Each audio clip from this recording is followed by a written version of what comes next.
ठंड बहुत लग रही है। जय हो। बर्फ देख सकते हैं जी कितनी पड़ रही है। इससे अंदाजा लगा सकते हैं मौसम कितना ज़्यादा ख़राब हो गया है।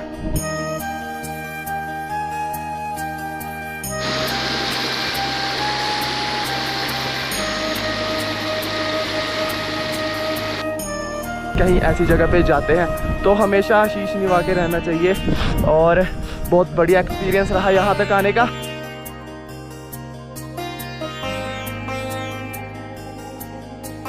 ओम नमः पार्वती पते हर हर महादेव। जय शंभू।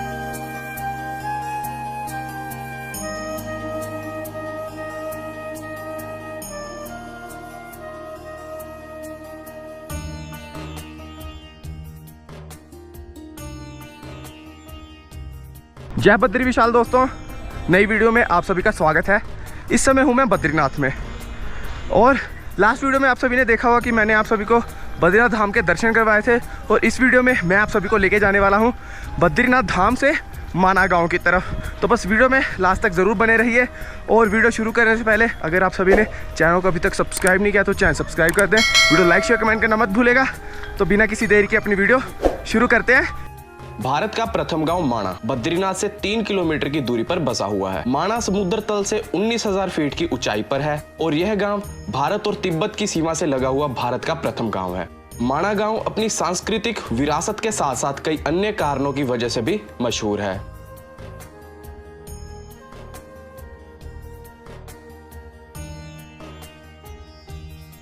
दोस्तों बद्रीनाथ से माना का जो सफ़र है वो तकरीबन 3 किलोमीटर का है। आप सामने माना गांव देख भी पा रहे होंगे। तो जो शेयरिंग टैक्सी चलती है वो 50 रुपीज़ पर साइड का लेते हैं, बट इस समय शेयरिंग टैक्सी अवेलेबल नहीं थी तो हमने 3 किलोमीटर पैदल तय करने का ही सोचा है, क्योंकि टैक्सी अभी के लिए सिर्फ बुकिंग पे जा रही है और बुकिंग वाले बहुत ज़्यादा पैसे मांग रहे हैं माना तक जाने के लिए। माना तकरीबन 3 किलोमीटर दूर है बद्रीनाथ से, जिसमें हमने 1.5 किलोमीटर तो ऑलरेडी कवर कर भी लिया है और बाकी 1.5 भी जल्दी से कर लेंगे और पहुंच जाएंगे माना। और देख सकते हैं मौसम काफ़ी ख़राब है, हल्की हल्की धीमी धीमी बारिश हो रही है सारे रास्ते और हम भी बस चलते जा रहे हैं।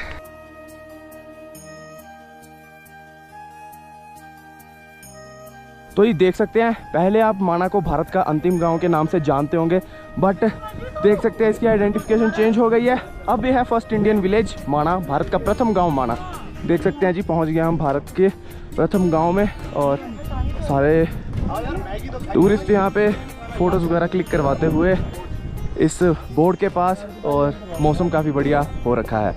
माणा गांव में अगर आप जाएंगे तो यहाँ देखने के लिए गणेश गुफा, व्यास गुफा, सरस्वती उद्गम स्थल और भीमपुल है। और मान्यता अनुसार माणा के पास एक ऐसा चमत्कारी झरना है जिसे देखने लोग दूर दूर से आते हैं। माणा गांव में जाते ही सबसे पहले आपको गणेश गुफा और फिर व्यास गुफा नजर आती है। गणेश गुफा व्यास गुफा की तुलना में छोटी है। कहा जाता है कि व्यास गुफा में वेद व्यास जी ने महाभारत को मौखिक रूप से बोला था और भगवान गणेश ने गणेश गुफा में बैठकर इसे लिखा था।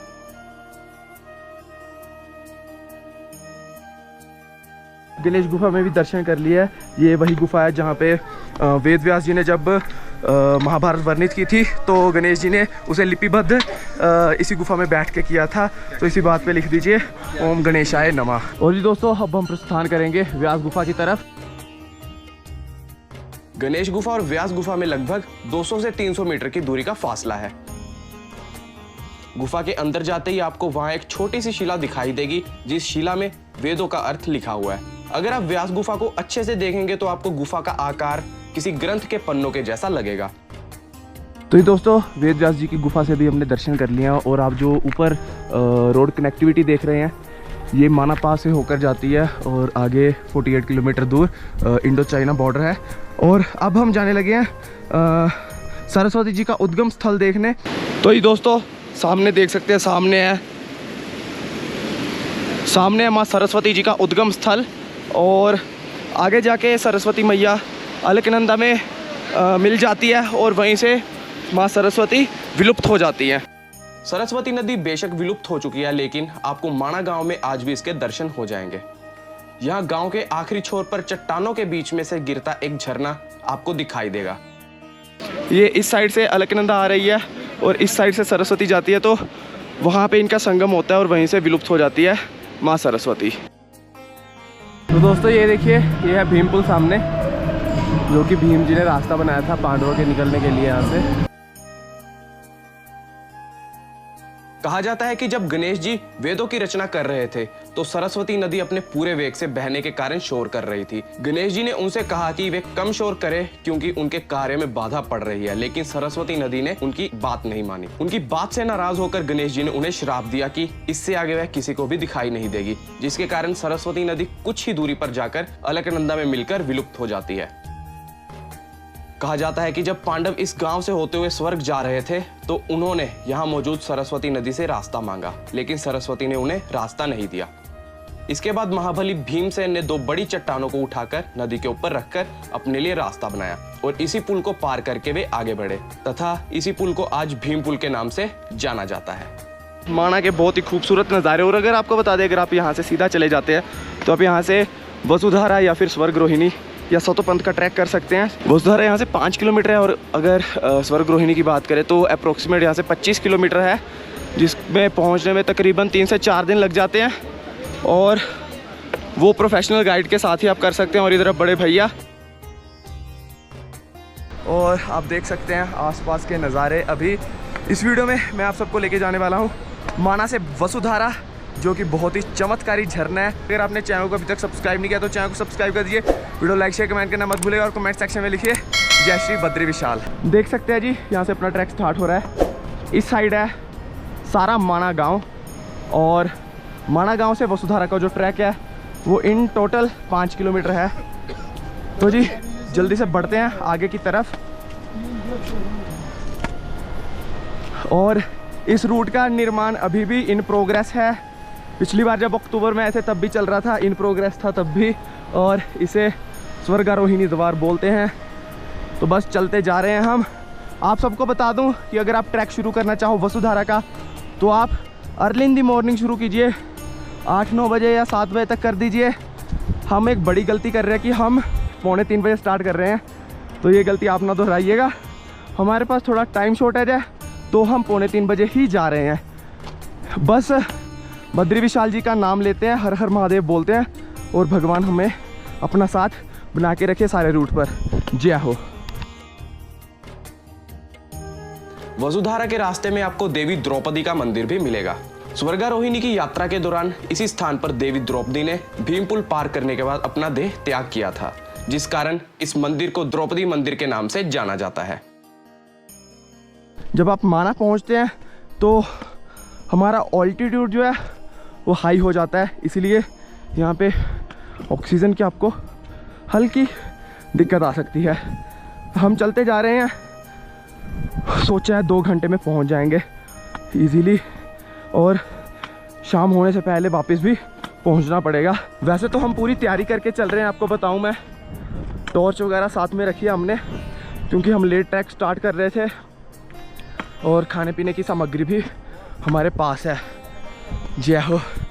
बस बद्री विशाल और महादेव हमारा साथ बना कर रखें और हम हंसते खेलते वापस माना पहुंच जाएं।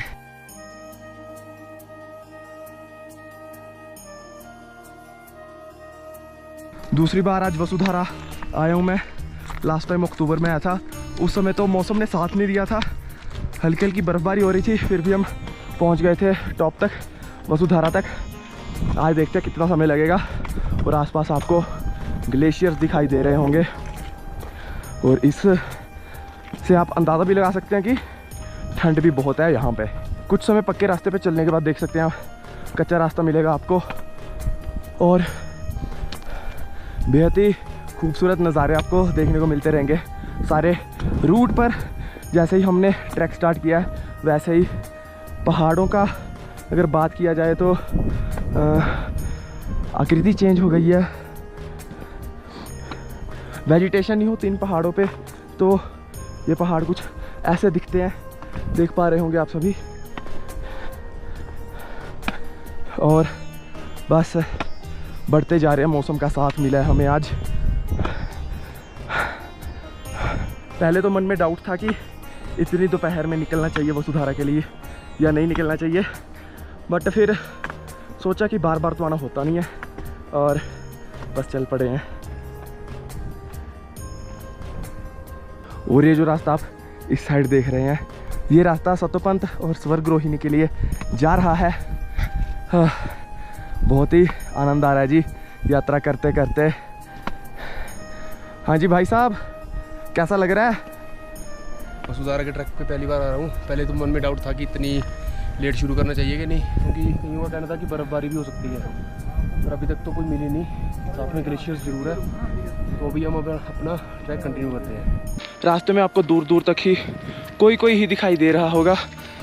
एक्चुअली इस ट्रैक के बारे में काफ़ी कम लोग जानते हैं, और जो जानते भी हैं उनमें से भी काफ़ी कम लोग ही हिम्मत जुटा पाते हैं इस ट्रैक पर आने के लिए और इस ट्रैक को पूरा करते हैं। बस हम भी चलते जा रहे हैं। आधा घंटा हो गया हमें चलते चलते, 3:15 हो गए हैं। लग रहा है लगभग 1-1.5 किलोमीटर तो हमने कवर कर ही लिया, और जैसे जैसे आगे बढ़ रहे हैं वैसे वैसे ट्रैक थोड़ा सा डिफ़िकल्ट होता जा रहा है। सांस फूलनी स्टार्ट हो गई है जी, और अभी थोड़ा सा नीचे का पैच आया। हमने एक झरना क्रॉस करना है, जहाँ पे पहले तो ग्लेशियर फ्रीज़ हुआ पड़ा था, बट हाल फिलहाल में ग्लेशियर पिघल गया सारा। दिखाते हैं जल्दी से आपको। ये देख सकते हैं सामने बड़े भैया जा रहे हैं हमारे, और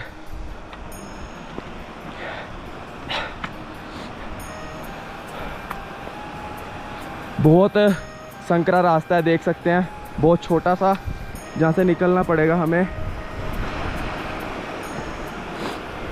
और इस झरने को क्रॉस करके समझ लीजिए आधा रूट हमारा ऑलमोस्ट कवर हो गया है। ओके,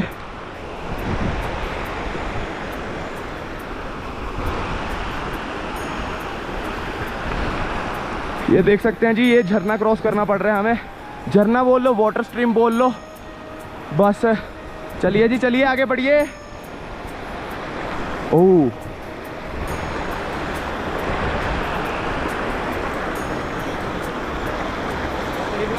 इस रीजन में अभी ठंड है तो वाटर फ्लो कम है, अदरवाइज़ गर्मियों में आएंगे तो यहाँ का वाटर फ्लो भी तेज़ हो जाता है।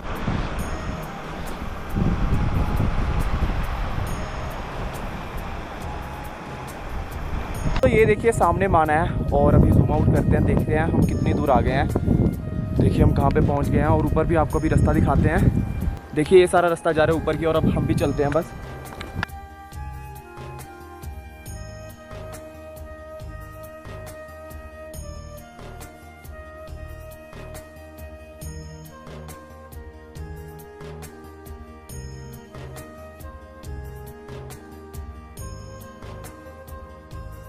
और आप जब भी वसुधारा के ट्रैक पे आएँ तो हमेशा याद रखिए कि अपने साथ पानी ज़रूर कैरी कीजिए, क्योंकि रास्ते में कोई भी सोर्स नहीं है वाटर का। हमने भी जैसे बोटल्स कैरी किया, देख सकते हैं आप बैक के साइड में हमने 2 बोटल्स कैरी किया, क्योंकि एटलीस्ट 2 बोटल्स तो चाहिए कैरी करने को, तो जितने मर्जी कर सकते हो। और खाने के लिए भी कुछ छोटा मोटा अपने साथ ज़रूर कैरी कीजिए, ड्राई फ्रूट्स वगैरह। जय श्री बद्री विशाल। बढ़ते हैं आगे की ओर। तो ये जैसे जैसे ऊपर जा रहे हैं बर्फीली हवा चल रही है, हवा बहुत तेज़ हो रही है, जिससे आपकी फेस की स्किन फट सकती है। इसके लिए सनस्क्रीन या कुछ लोशन वगैरह ज़रूर कैरी किया कीजिए। हो बहुत सांस चढ़ रहा है, बहुत ज़्यादा।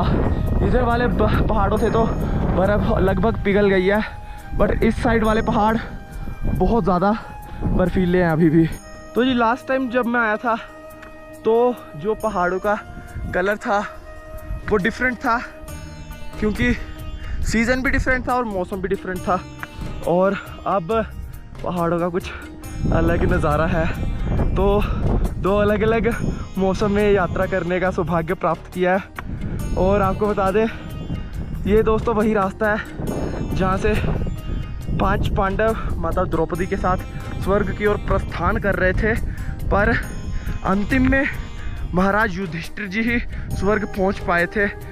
और आई होप आपको सारी जानकारी मिल रही होगी ट्रैक के बारे में, और आप रास्ता देख रहे होंगे।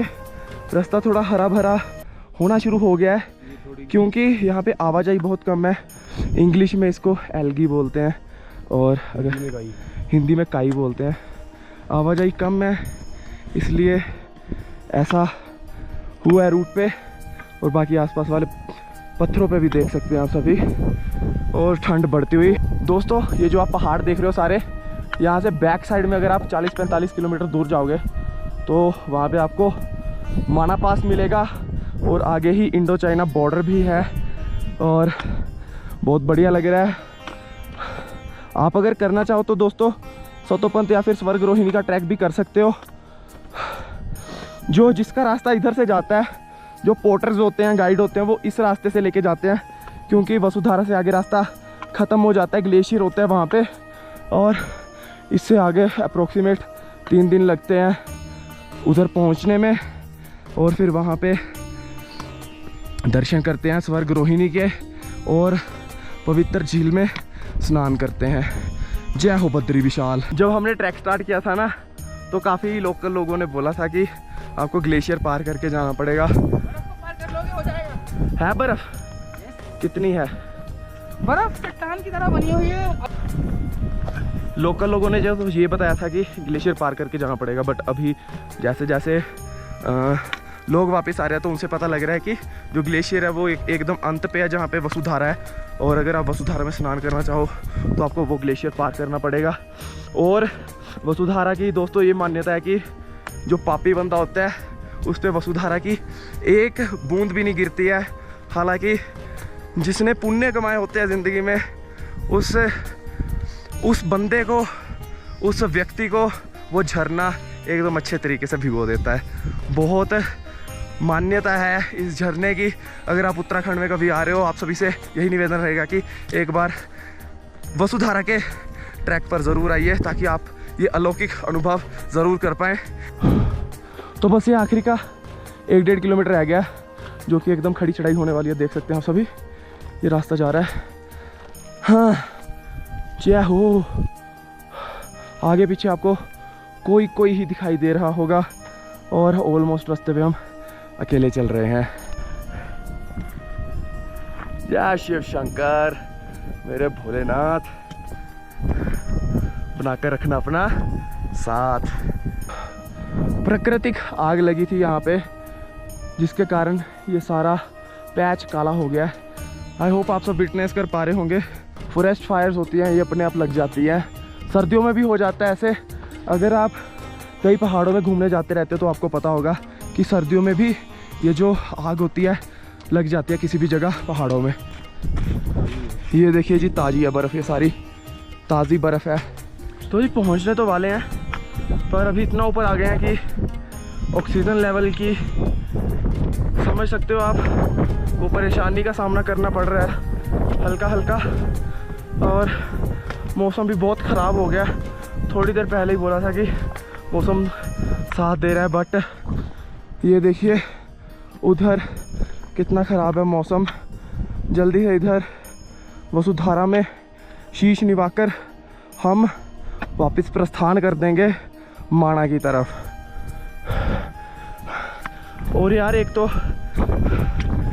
ऐसे ट्रैक्स पे वीडियो बनाना भी बहुत मुश्किल का काम होता है, सांस फूलता रहता है। चलते चलते बोलना is a difficult task itself. बाकी आपको दिखा रहे हैं यार नज़ारे, घर पे बैठे एंजॉय कीजिए। देखिए जी सामने वसुधारा, बहुत बड़ा ग्लेशियर यहाँ पे फ्रीज़ हुआ पड़ा है। तो जल्दी से चलते हैं यहाँ पे, अब रहा नहीं जा रहा, बहुत कम रह गया है। और अगर टाइम की बात करें, भैया टाइम बताइए। 4:18 हो गए हैं, और 5 मिनट और लगेंगे पहुंचने के लिए। 2:45 पे हमने अपनी ये यात्रा या ट्रैक शुरू किया था, और समझ लीजिए 4:25 तक हम पहुंच जाएंगे वसुधारा। तो जी हल्का हल्का स्नोफॉल भी स्टार्ट हो गया है। ऐसा ही होता है अगर आप कहीं ऊपर आ जाएं ज़्यादा माउंटेन्स में, तो हल्के से बादल होने की देर होती है कि स्नोफॉल स्टार्ट हो जाती है। हालांकि सुबह हमने बद्रीनाथ मंदिर के पास स्नोफॉल देखी थी, अभी यहाँ पे भी शुरू हो गई है। तो जी फाइनली पहुँच गया वसुधारा। देख सकते हैं ग्लेशियर कहाँ तक आया हुआ है, कहाँ तक या नीचे तक गया हुआ है भाई साहब। ये देखिए जी, ये सामने वसुधारा, और इसका जो अभी पानी है वो तो ग्लेशियर पर ही गिर रहा है, कोई आगे जाने की हिम्मत नहीं कर रहा क्योंकि ग्लेशियर किसी समय भी नीचे आ सकते हैं, मौसम भी क्योंकि ऐसा है। तो जी दोस्तों देख सकते हैं इस समय हम वसुधारा के पास पहुंच गए हैं और इससे आगे नहीं जा पाएंगे। ग्लेशियर बहुत बड़ा है और ये फ्लो देख रहे हो आप, अभी तो फ्लो बहुत कम है। अगर आप मानसून सीज़न में आते हो, गर्मियों के सीज़न में, तो आपको ये फ्लो यहाँ तक इजीली आता दिखाई देगा और बहुत बेहतरीन लग रहा है। बहुत ही बढ़िया अनुभव रहा और सारे श्रद्धालु नीचे जाने के लिए रेडी है, वो देख सकते हैं क्योंकि बर्फ़बारी हो रही है। और भैया कैसा लग रहा है? अद्भुत दृश्य है, पहली बार देख रहा हूँ ऐसा दृश्य ज़िंदगी में। आज से पहले कभी नहीं देखा, ना ही मैंने ऐसा कभी ट्रैक देखा है। धन्य हो गया मैं तो वसुधारा जी के पावन ट्रैक पर जाकर। तो जी प्रकृति है ये सारी और प्रकृति के सामने हमें हमेशा झुक के रहना चाहिए और आदर करना चाहिए हमेशा प्रकृति का, ताकि प्रकृति भी हमारी देखभाल कर सके। अगर हम कहीं ऐसी जगह पे जाते हैं तो हमेशा शीश निभा के रहना चाहिए। और बहुत बढ़िया एक्सपीरियंस रहा यहाँ तक आने का। हमने ये ट्रैक 2:45 पे शुरू करके 4:25 पे यहाँ पे पहुँच गए हैं और अभी सोचा कि 15 मिनट यहाँ पे हम इंजॉय करेंगे, थोड़ी सी फ़ोटो खिंचवा लेंगे और फिर हम निकलेंगे सीधा माना के लिए। वैसे तो मौसम बहुत ख़राब है, मौसम बहुत ख़राब है, देखो तो मौसम बहुत ख़राब है। बैक साइड में बर्फबारी हो रही है, तो बर्फबारी किसी भी टाइम ज़्यादा हो सकती है, तो निकलना पड़ेगा। ज़्यादा डिले नहीं करते हुए हम, और ज़्यादा दलेर भी नहीं बनना चाहिए ऐसी जगह पे आके कि हाँ भाई हम चढ़ जाएंगे ग्लेशियर भी, तो फिर वही होता है, पंगे लेने वाली बात है। और बाकी जय श्री बद्री विशाल थोड़ा सा एंजॉय करते हैं और फिर हम निकलते हैं नीचे की ओर। इस वाटरफॉल का पानी 400 फीट की ऊंचाई से गिरता हुआ एकदम मोतियों की बौछारों की तरह लगता है।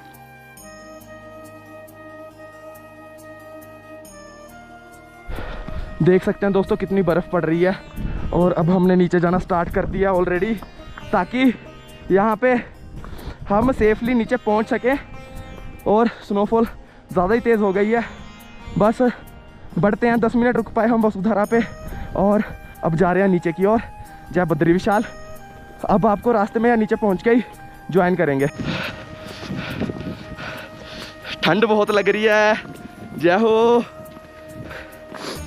तो ये दोस्तों आज है दिनांक 27 अप्रैल 2023। मैंने ज़िंदगी में सिर्फ 2 ही बार बर्फ़बारी देखी है और दोनों के दोनों बार आज ही के दिन देखी है, जब श्री बद्रीनाथ जी के कपाट खुले थे, एक तब और एक अभी जब ट्रैक कर रहा हूँ वसुधारा जी का। बोलिए श्री बद्री विशाल की जय। बर्फ़ देख सकते हैं जी कितनी पड़ रही है, इससे अंदाज़ा लगा सकते हैं मौसम कितना ज़्यादा ख़राब हो गया है। हो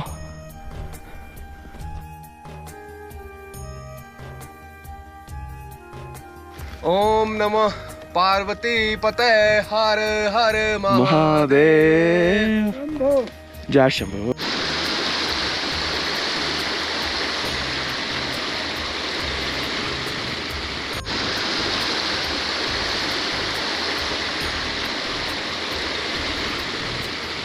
तो ये दोस्तों फाइनली अपना ट्रैक कंप्लीट करके हम आ गए हैं। इवनिंग हो गई है। ऊपर तो जैसे स्नोफॉल हो रहा था, जैसे ही हम माना पहुंचे हैं तो यहाँ पे स्नो तो है बट ऐसा है कि साथ के साथ पिघल रही है और ट्रैक हमारा बहुत अच्छा रहा।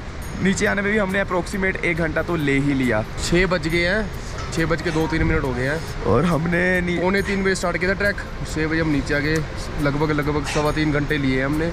टाइम पर आ गए क्योंकि ऊपर बहुत ज़्यादा बर्फ़बारी हो रही थी। अगर आधा घंटा भी और ऊपर स्पेंड कर लेते ना, पजामे प्लस हमारे पूरे के पूरे कपड़े गीले हो गए हैं, भीग गए हैं सही में। और अगर थोड़ा सा कर लेते तो और भाई शामत आ जाती हमारी। ठंड इतनी लग रही है कि गले से आवाज़ नहीं आ रही है यार, सही में बताऊँ तो। चाय तो पी लिया यहाँ से, बट अभी मेन टास्क ये है कि माना से बद्रीनाथ कैसे जाएं, क्योंकि आए तो हम पैदल थे 3 किलोमीटर चल के। अभी शेयरिंग में टैक्सी ढूंढनी पड़ेगी यार, क्योंकि मौसम थोड़ा ख़राब है। कोई बात नहीं, करते हैं कुछ जुगाड़ लगाएंगे। दोस्तों आशा करता हूँ आप सबको वीडियो बहुत ही ज़्यादा अच्छी लगी होगी। वीडियो अच्छी लगी हो तो लाइक कीजिए, चैनल कीजिए सब्सक्राइब, कमेंट सेक्शन में लिखिए जय श्री बद्री विशाल, श्री बद्रीनाथ धाम की जय। मिलते हैं आपसे बहुत ही जल्दी एक और नई वीडियो में, तब तक के लिए जय Hind, Vande Mataram, stay safe, travel मोर और जय बद्री विशाल। उत्तराखंड का ट्रिप दोस्तों हमारा यहीं पे होता है कंप्लीट और अगली बार कभी जल्दी आएंगे तो आपको बाकी की जगह भी एक्सप्लोर करके दिखाएंगे। जय हिंद।